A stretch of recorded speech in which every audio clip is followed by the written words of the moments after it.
Assalamualaikum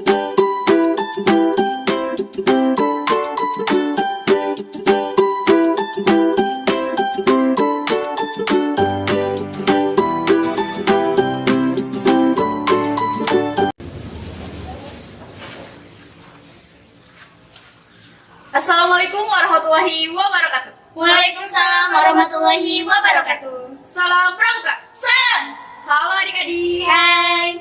Apa kabarnya hari ini? Semoga tetap sehat walafiat dan selalu dilindungi oleh Allah Subhanahu wa taala sehingga kita tetap semangat dalam belajar. Bagaimana kalian siap untuk memulai hari ini? Siap. Pastinya siap dong ya, tetap semangat. Baiklah, kita mulai materi hari ini yaitu sadar hukum, anti korupsi, tata tertib berlalu lintas, dan anti narkoba yang akan disampaikan oleh Abah Ahmad Adian Hadi. Kepadanya kami persilakan. Bismillahirrahmanirrahim. Assalamualaikum warahmatullahi wabarakatuh. Bismillah walhamdulillah wala hawla wala quwata illa billah ala sayyidina Muhammadin abdillah wa ala alihi wa sahbihi wa mawalah. Allahumma salli ala sayyidina Muhammadin al-fatihah lima ulik wal khatih lima sabak nasrul haqqi bil haqqi wal hadi ila siratikal mustaqim wa ala alihi haqqa qadrihi wa miqdarihil adim amma ba'du. Alhamdulillah, pada kesempatan hari ini kita masih diberikan kesehatan oleh Allah Subhanahu wa taala sehingga kita bisa melaksanakan PLS ini walaupun sistem daring. Saya harapkan kepada adik-adik peserta didik baru SMA Siti Aisyah selalu dalam keadaan sehat agar dapat melaksanakan dan mengikuti agenda PLS ini mulai dari hari awal sampai nanti hari akhir. Salawat dan salam kita curah limpahkan kepada sang baginda Nabi besar Muhammad sallallahu alaihi wasallam. Baiklah adik-adik, untuk mempersingkat waktu, saya di sini ingin menyampaikan materi mengenai sadar hukum, anti korupsi, anti narkoba, serta tertib lalu lintas. Mungkin adik-adik sudah sering mendengar istilah hukum ataupun sadar hukum itu sendiri. Nah, ketika di sini kita mendengar kata sadar, berarti segala sesuatu yang kita lakukan itu benar-benar dari hati, tanpa ada tekanan, tanpa ada paksaan. Sehingga dalam melakukan sebuah aktivitas itu memang benar-benar dari hati, sehingga enak kita melaksanakannya apapun itu ketika kita sudah mulai menyadari apa yang akan kita lakukan. Terus hukum itu sendiri seperangkat aturan atau tata tertib yang dibuat untuk mengondisikan atau mentertibkan tatanan masyarakat. Nah, ini makna secara umum. Nah, kalau misalnya kita ada di lingkungan sekolah, berarti sebuah aturan ataupun tata tertib dibuat untuk mengondisikan atau menertibkan siswa-siswi yang ada di lingkungan sekolah. Jadi kita gabungkan sadar hukum di sini adalah segala sesuatu yang dilakukan oleh setiap individu yang mana tanpa ada paksaan, tanpa ada tekanan dalam melakukan atau melaksanakan sebuah aturan ataupun tata tertib yang ada. Nah, itu. Jadi ketika misalnya kita berada dalam lingkungan sekolah, artinya ketika kita sadar hukum itu, bagaimana kita mengimplementasikan ketika kita berada di lingkungan sekolah. Nah, jadi apapun bentuk aturan yang dibuat oleh sekolah selama itu baik, kita harus terus melaksanakan atau mengikuti. Nah, tapi harus dari kesadaran diri kita. Jadi kita melaksanakan, mematuhi sebuah aturan yang ada di sekolah itu karena memang benar-benar dari hati untuk kebaikan kita sendiri. Karena setiap aturan itu dibuat, itu pasti ada dampak baiknya untuk diri kita sendiri. Contohnya, sekolah SMA Siti Aisyah melarang siswa-siswinya menggunakan handphone ketika masa belajar. Nah, untuk apa? Agar ketika kalian belajar, adik-adik itu konsentrasi.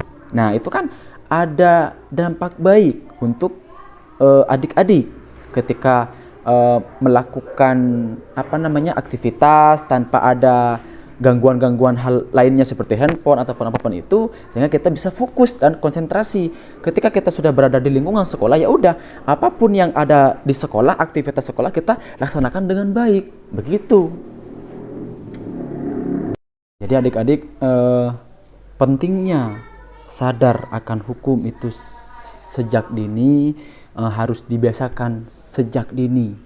Itu karena ketika kita sudah sadar akan hukum, maka kita akan taat terhadap hukum. Tapi orang yang taat itu belum tentu sadar. Ya mungkin ada kemungkinan besar ketika dia hanya sekedar taat saja, mengikuti ataupun mematuhi sebuah aturan itu karena takut. Jadi ketika nanti misalkan di sekolah, apabila kamu melanggar, kamu akan diberikan sanksi. Nah, ketika kita sudah merasa takut dengan sanksi itu, berarti kita itu hanya sekedar taat saja. Saya mau mengikuti aturan yang ada aja deh, karena saya takut di sanksi. Nah, itu orang yang taat. Tapi ketika kita sudah sadar akan hukum, jadi oh iya ya, sekolah itu membuat sebuah aturan untuk kebaikan seluruh siswa-siswi SMA misalkan Siti Aisyah. Jadi saya harus benar-benar menjalankan ini untuk kebaikan diri saya pribadi. Nah, disitulah berarti kesadaran akan hukum itu sudah mulai tumbuh dari diri adik-adik. Jadi saya harapkan semoga adik-adik itu mulai membiasakan sejak dini bahwa pentingnya sadar akan hukum. Nah, ketika kita sudah mulai membiasakan untuk sadar hukum, kita akan tahu mana hal-hal yang baik, mana hal-hal yang buruk. Nah, saya yakin adik-adik peserta didik baru SMA Siti Aisyah termasuk orang-orang yang baik, orang-orang yang hebat, sehingga sudah bisa membedakan mana yang baik, mana yang buruk. Nah, seperti yang telah kita ketahui, begitu maraknya hari ini generasi muda kita sering mengkonsumsi obat-obatan terlarang. Itu banyak di setiap daerah, itu selalu ada, baik itu ganja, heroin, sabu, bahkan obat-obat terlarang lainnya. Apalagi sekarang itu banyak tramadol ataupun obat-obat yang harusnya dibuat obat batuk, ini dibuat buat mabuk. Banyak itu di apotek-apotek, kadang anak-anak muda belinya. Nah, ini perlu kita garis bawahi, perlu kita perlu kita telaah bersama-sama. Jadi efek dari semua obat-obatan itu akan buruk, untuk baik itu untuk diri kita sendiri ataupun untuk masa depan kita. Nah, jadi kami harapkan di sini adik-adik sudah tahu, oh ini buruk loh. Jadi gak perlu kita lakukan. Walaupun nanti mungkin ada ajakan dari teman-teman yang ada di luar sekolah, bro ini enak loh. Kalau kamu ngonsumsi ini, kamu bisa melayang, terbang, nge-fly. Nah, karena kita sudah sadar, kita udah tahu bahwasanya obat-obatan itu terlarang, maka kita, oh ya silahkan sok kamu aja sendiri. Saya nggak mau. Nah, jadi minimal kita menolak ketika itu memang buruk untuk diri kita sendiri, baik itu untuk kesehatan ataupun untuk masa depan kita. Coba kita bayangkan ketika seseorang melakukan transaksi misalnya ganja, terus dia ketahuan, ya sudah ditangkap oleh polisi dan dia mendekam di penjara, sehingga usia masih dini dia sudah ada di penjara, yang seharusnya dia mengenyam sebuah pendidikan, sudah mulai menata masa depan, terus dia ada di penjara. Nah, disitulah masa depan akan suram. Jadi saya bahkan seluruh Dewan Guru di Siti Aisyah itu mengharapkan adik-adik itu untuk tidak mencoba hal-hal yang seperti itu. Karena lambat laun ketika kalian sudah mulai penasaran nih, kayaknya enak, nyoba terus nanti mulai lagi keterusan akan menjadi sebuah kecanduan, dan nanti kalian akan sakau. Ketika udah sakau, kamu nggak pakai misalkan sehari itu, badan itu kayak yang nggak enak aja, kayak yang disiksa, kayak yang diperas tuh badan. Jadi sakit yang dicari. Sudahlah, kita menjauhi hal-hal yang seperti itu, obat-obatan. Jadi kita cobalah untuk membiasakan atau bergabung dengan orang-orang yang sekiranya membawa kita ke arah yang lebih baik. Kalau sekiranya nanti ini membawa kita ke yang lebih buruk, ya kita tinggalkan. Saya yakin adik-adik semua sudah mulai dewasa, jadi ketika hal buruk ya udah kita buang aja, jangan diikutin. Begitu ya adik-adik. Kemudian kita masuk ke anti korupsi. Dan ini tetap ada hubungannya dengan sadar hukum tadi.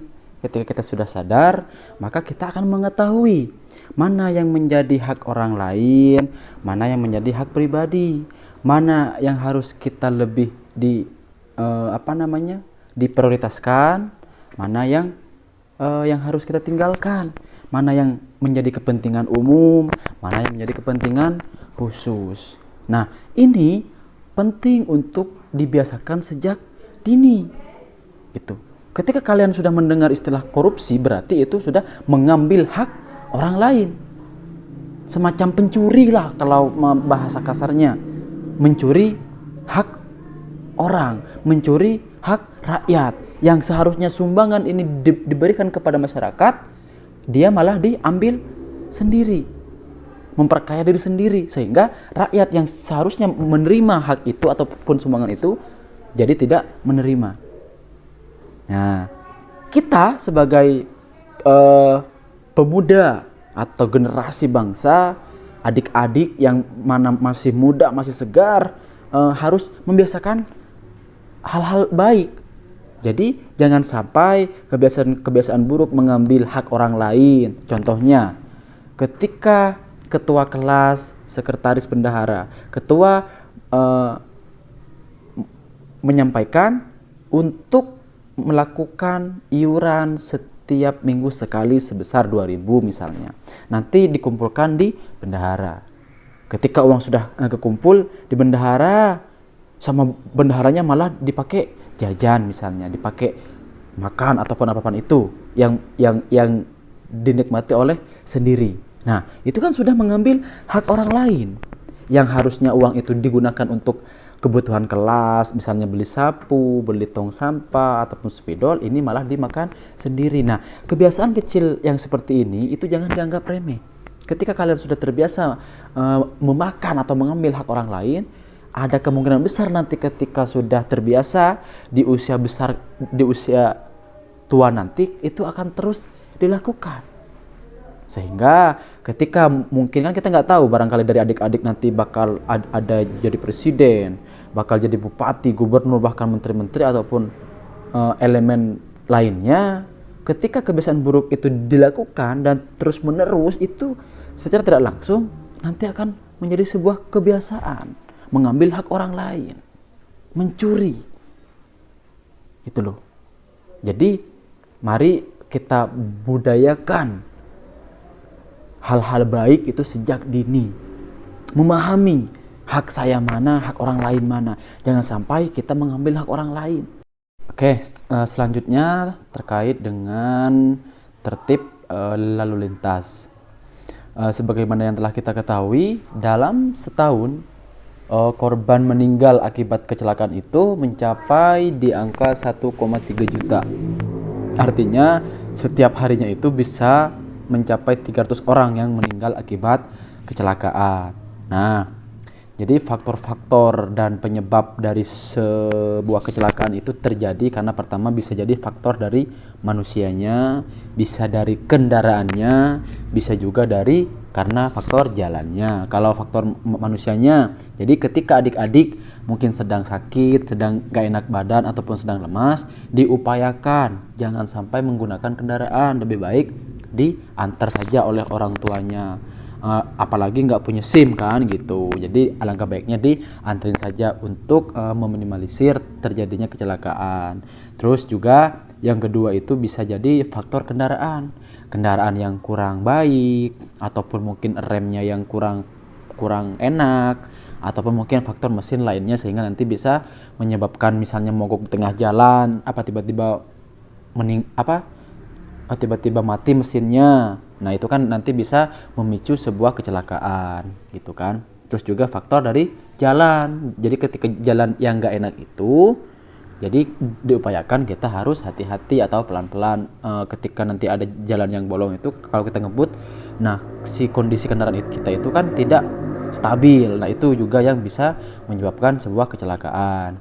Dan jangan lupa untuk menggunakan helm, karena helm itu semata-mata bukan untuk menghindari razia dari polisi sebenarnya. Walaupun kalian tidak ada polisi ataupun ada polisi, helm itu tetap digunakan. Kenapa? Untuk melindungi kepala. Karena ketika amit-amitnya terjadi sebuah kecelakaan yang begitu dahsyat, kencang, kalau kepala kita terlindung, apalagi kita menggunakan helm yang memang SNI-nya gitu, itu insya Allah helm kita itu tidak akan pecah, dan itu bisa melindungi kepala kita. Coba kita bayangin ketika kita tidak menggunakan helm lalu kecelakaan, otomatis kepala kita akan langsung terbentur sehingga tidak ada pengamanan. Itu untuk meminimalisir terjadinya kecelakaan yang sangat parah gitu kan. Apalagi untuk adik-adik nih yang menggunakan seragam, terus juga nanti yang bawa kendaraan ke sekolah itu kan. Ya, walaupun secara hukum kalian masih belum bisa menggunakan karena tidak punya SIM kan, tapi kan pada nyatanya masih banyak murid-murid yang emang menggunakan kendaraan, ya mungkin hanya dari rumah ke sini saja gitu kan. Itu tetap dijaga keselamatan, safety ya gitu kan, helm dan lain sebagainya. Karena nanti ketika dalam kondisi menggunakan seragam, terus amit-amit tapi ya gitu terjadi kecelakaan, itu nanti kan ada logo sekolah kita, otomatis kita akan juga terbawa untuk mempertanggungjawabkan juga gitu terkait apakah siswa-siswinya di sini sudah diberikan arahan soal tertib lalu lintas kan, seperti itu. Jadi nanti mau tidak mau pun sekolah pun akan terbawa gitu. Makanya untuk saling menjaga itu juga adik-adik juga harus tertib. Apa yang perlu disiapkan, apa yang perlu diperhatikan terkait soal larangan, anjuran seperti itu kan gitu. Ya sebenarnya kalau masih kelas 1 gitu kan masih belum bisa bikin SIM karena nggak ada KTP, belum waktunya. Cuman kan sekarang sudah lumrah. Nah, cuman minimal kita bisa meminimalisir atau bisa menjaga atau menghindari dari sebuah kecelakaan itu sendiri kan gitu. Jadi saling menjaga. Ya mungkin itu saja yang bisa saya sampaikan. Kurang lebihnya mohon maaf. Semangat untuk adik-adik sampai di hari terakhir PLS. Mudah-mudahan selalu sehat. Akhirul kalam, wassalamualaikum warahmatullahi wabarakatuh. Terima kasih kepada Abah Ahmad Adian Reddy yang telah menyampaikan materi tentang sadar hukum, anti korupsi, tata tertib berlalu lintas, dan anti narkoba.